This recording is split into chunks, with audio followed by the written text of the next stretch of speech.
இப்போது இந்த பேனாவில் வந்து இங்க் வந்து ரொப்பலாங்க. நம்ம ஏற்கனவே சொன்ன மாதிரி இதனுடைய போர்ஷன்ஸ் இதை டிப் பண்ணணும். டிப் பண்ணிவிட்டு ஒரு ப்ரெஸ் பண்ணி எடுத்துடணும். திருப்பி 2-3 தடவை ப்ரெஸ் பண்ணணும். ப்ரெஸ் பண்ணி எடுத்ததுக்கு பின்னால் அந்த வழிகிற இங்கை அந்த கண்ணாடி பாட்டில் சைடில் தடவ வேண்டியதுதான். தடவிட்டு இதை இந்த நுனியை வந்து இந்த நுனியில் இருக்கிறத ஒரு சின்ன துணியில் வந்து துடைச்சிக்க வேண்டியதுதான். ஒரு சின்ன துணியில் வந்து துடைச்சாச்சு. இதை வந்து நம்ம வந்து இப்போ வந்து போட போகிறோம். இதை போட்டு முடிச்சாச்சு. இங்கு போட்டு முடிச்சாச்சு. இங்க் பாட்டில் மூடியை வந்து மூடிடலாம்.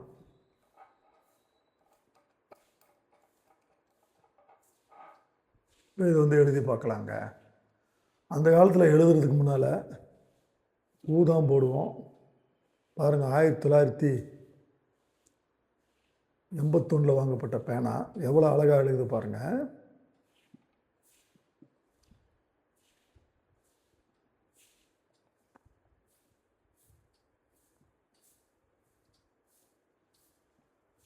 எவ்வளோ பியூட்டிஃபுல்லாக எழுதுது, நம்ப முடியல. இந்த நிப்பு குவாலிட்டி 81ன்றது வந்து கிட்டத்தட்ட ஒரு 31 வருஷத்துக்கு மேலே ஆகிடுச்சுங்க.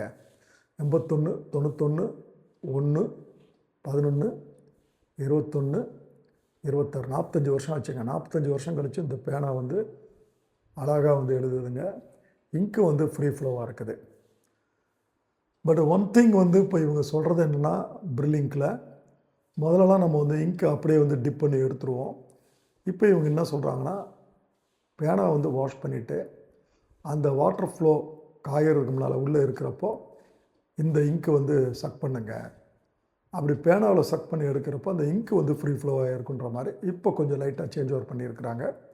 இன்னமும் இந்த ப்ரில்லிங்க்கு வந்து கடையில் வந்து விற்கிறாங்க. இதனுடைய விலை வந்து 30 ரூபாய்னு சொல்கிறாங்க. இது வந்து 1964லேருந்து இந்த ப்ரில்லிங்க்கு இருக்குதுங்க. இது ஒரு பழைய மெமரிஸு. Right, thank you.